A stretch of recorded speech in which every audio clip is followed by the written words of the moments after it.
Good morning, students. How are you? I hope you all are fine.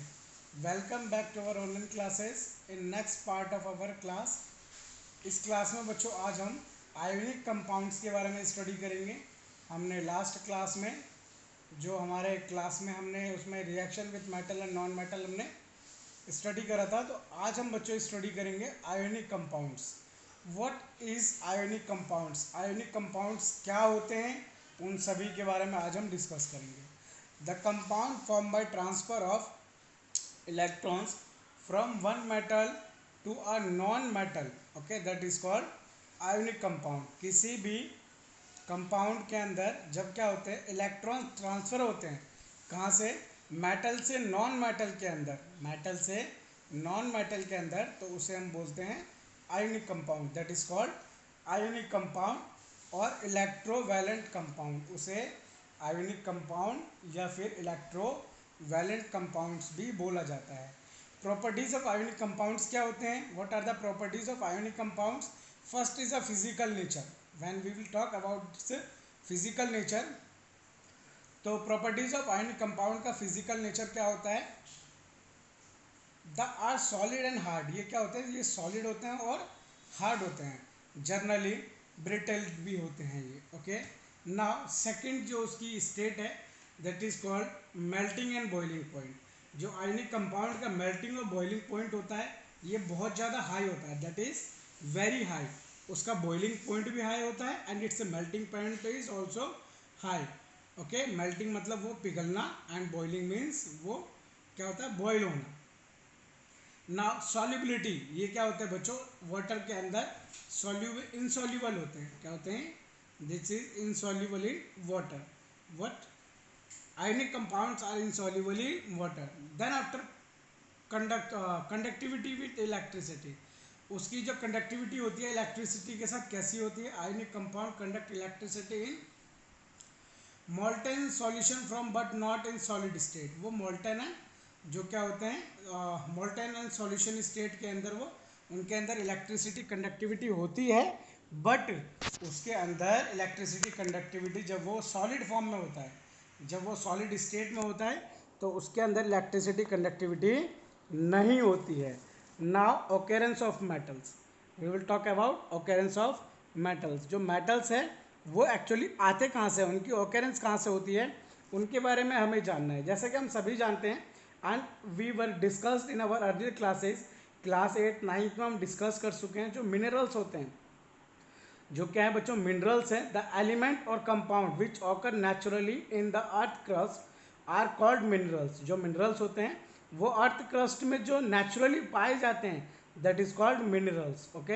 Earth crust मतलब अर्थ को crust करके उसके अंदर से जो भी नेचुरली पाया जाता है, that is called minerals, okay. Ores जो होते हैं उसके अंदर ही ओर्स हैं। ओर्स क्या होता है? Minerals that contain very high percentage of particular metal. Ores मतलब जो मिनरल्स निकले हैं उन मिनरल्स के अंदर हाई परसेंटेज होनी चाहिए, किसकी? मेटल्स की, ओके। हाई परसेंटेज पर्टिकुलर क्या होगा? मेटल्स होगा, तो that is called ores, okay. And the metal can be profitably extracted from it. और मेटल जो है उस ओर्स के अंदर से सेपरेट करा जाता है, okay. It such minerals are called ores. और उन्हीं मिनरल्स को हम क्या कहते हैं बच्चों? ओर्स कहते हैं, दैट आर कॉल्ड ओर्स। जैसे कि हमने अभी इन आवर लास्ट क्लास भी discuss reactivity series. Reactivity series में हमने जाना था कि ये जितने भी मेटल्स हैं वो क्या करते हैं, ये मतलब ये एयर के साथ भी रिएक्टिविटी करते हैं। तो हमने मोस्ट रिएक्टिव मेटल्स जाने थे उसके अंदर। जो मोस्ट रिएक्टिव मेटल्स हमने पढ़ा था, K means potassium, N means sodium and C calcium, magnesium, aluminium. ये क्या होते हैं बच्चों? ये ज़्यादा क्या होते हैं? ये मोस्ट रिएक्टिव होते हैं। These are very reactive metals. ये जो स्टार्टिंग के 5 आपको दिख रहे हैं, it is most reactive metals. ये ज़्यादा रिएक्टिव मेटल्स हैं। ये एयर के साथ भी, जैसे पोटेशियम एंड सोडियम की मैं बात करूँ तो पोटेशियम और सोडियम को क्या होता है, वो इतना रिएक्टिव होता है कि उसे हम खुली हवा के अंदर नहीं रख सकते हैं, okay. We can not keep in open air. इसीलिए उसे हमें कैरोसिन ऑयल, मैंने आपको बताया था, कैरोसिन ऑयल के अंदर ऑक्सीजन की प्रेजेंस नहीं होती है, इसीलिए उसको उसके अंदर रखा जाता है। उसकी वजह से वो सेफ होता है, okay. Not found in free state, इनको फ्री स्टेट के अंदर नहीं पाया जाता है, क्योंकि मैंने आपको बताया फ्री स्टेट के अंदर होगा तो ये आग पकड़ लेगा। अगला होता है मॉडरेटरी रिएक्टिव, मतलब जो ज़्यादा रिएक्टिव नहीं होते हैं, जैसे जिंक हो गया, Fe हो गया, Pv हो गया, Cu हो गया, Hg हो गया, तो ये सब ज़्यादा रिएक्टिव नहीं होते हैं। ओके, इनको मतलब ये रिएक्टिव होंगे बट इतने ज़्यादा रिएक्टिव नहीं होंगे। जैसे मैं बात करूँ Fe की, Fe means iron, Fe is the symbol of iron, Zn is the symbol of zinc. Okay, तो मैं इनकी बात करूँ तो ये ज़्यादा रिएक्टिव नहीं है। सपोज डेट मैं आयरन का कोई भी इक्विपमेंट या कोई भी मैं ऑब्जेक्ट उसका एप्लीकेशन बनाता हूँ तो उसके ऊपर क्या होगा, उसके ऊपर रस्टिंग तो होगी बट उसमें टाइम बहुत ज़्यादा लगेगा। ओके, आप एक आयरन के पीस को थोड़े दिन के लिए बाहर छोड़ दो तो उसके अंदर आप देखोगे day to day day to day day to day after 10 to 15 days when you will see, तो उसके ऊपर कुछ कुछ लेयर जो है किसकी आई होगी बच्चों, उसके ऊपर कुछ कुछ लेयर जिंक का, उसके ऊपर जो कोरोजन, उसके ऊपर जो जंग लग जाता है, रस्ट की जो लेयर वो आई होगी। तो ये ज़्यादा रिएक्टिव नहीं होते हैं, ये मॉडरेट रिएक्टिव होते हैं। ओके और ये ऑक्सीजन और इनसे जो है बहुत धीरे धीरे रिएक्टिव करते हैं। नाउ लीस्ट रिएक्टिव, जो बहुत कम रिएक्टिव होते हैं, दैट इज़ Ag और Au, जो आपने देखा होगा गोल्ड है एंड सिल्वर है। ओके, तो ये क्या होते हैं, ये लीस्ट रिएक्टिव होते हैं। इसी की वजह से इनके क्या बनाए जाते हैं, ज्वेलरीज बनाई जाती है। और ये एयर के साथ में मिलकर क्या करती हैं, ये एयर के साथ मिलकर ये रिएक्टिविटी नहीं करती है, इसीलिए मैंने आपको बताया इनकी ज्वेलरीज जो है वो प्रिपेयर करी जाती है। और ये फ्री स्टेट में, हमारे नेचर में फ्री स्टेट में भी पाई जाती है। इसको हमें मतलब किसी केमिकल या किसी चीज़ के अंदर रखने की नीड नहीं होती है। ओके, तो ये हमने स्टडी करा। Now extraction of metal from ores, जो एक्सट्रैक्शन, जो मेटल्स है वो ओर्स से कैसे निकाले जाते हैं उनके बारे में हम अब स्टडी करेंगे। तो उसके 3 स्टेप्स है, वो तीनों स्टेप्स आपको दिख रहे होंगे। तो एक एक करके हम तीनों ही स्टेप्स को स्टडी करेंगे। जो ओर्स है, ओर्स में मेटल विथ हाई रिएक्टिविटी, इसमें हम पहले क्या करते हैं, जो भी ओर्स हमारे निकले हैं उसके अंदर हम देखते हैं कि जो मेटल्स है वो मेटल कितने ज़्यादा उसके अंदर क्वांटिटी में है।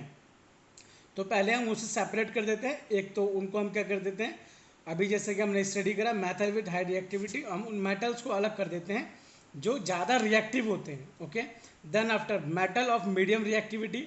ओके, जो मेटल ऑफ मीडियम रिएक्टिविटी होते हैं उसे भी हम उससे अलग कर देते हैं।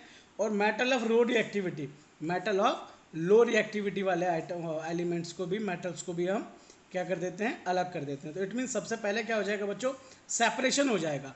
सेपरेशन किसके अंदर होगा, हाई रिएक्टिविटी, मीडियम रिएक्टिविटी और लो रिएक्टिविटी के बीच में हम इन सबको सेपरेट कर देंगे। उसके बाद क्या आता है, हाई रिएक्टिविटी के अंदर जब मैं बात करूं, इलेक्ट्रोलाइसिस प्रोसेस का यूज़ करके, इलेक्ट्रोलाइसिस प्रोसेस का यूज़ करके उन ओर्स को प्योर मेटल में कन्वर्ट करा जाता है। Okay, electrolysis is the process, उस प्रोसेस का यूज़ करके प्योर मेटल में, किसको, जो हाई रिएक्टिविटी वाले होते हैं उनको क्या करा जाता है, प्योर मेटल के अंदर कन्वर्ट कर दिया जाता है। Now I will talk about metal of medium reactivity.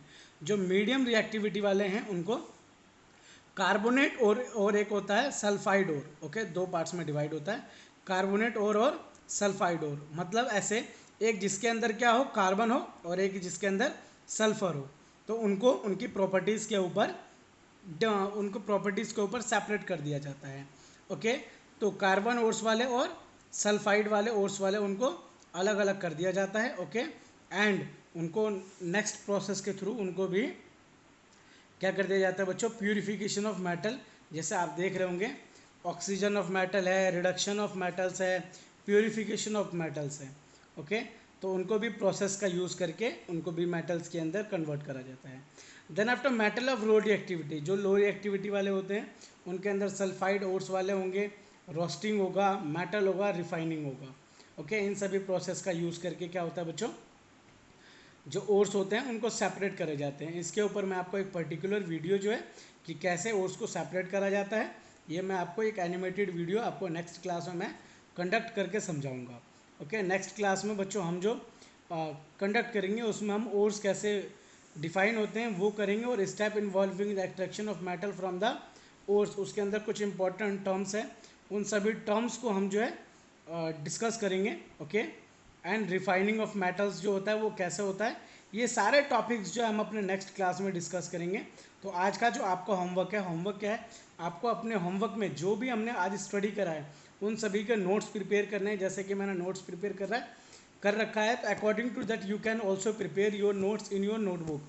तो आपको भी अपने नोट्स प्रिपेयर करने हैं, कहाँ पर, अपने नोटबुक में। ओके, तो अपना होमवर्क करना बिल्कुल ना भूलें। Thank you for watching this video.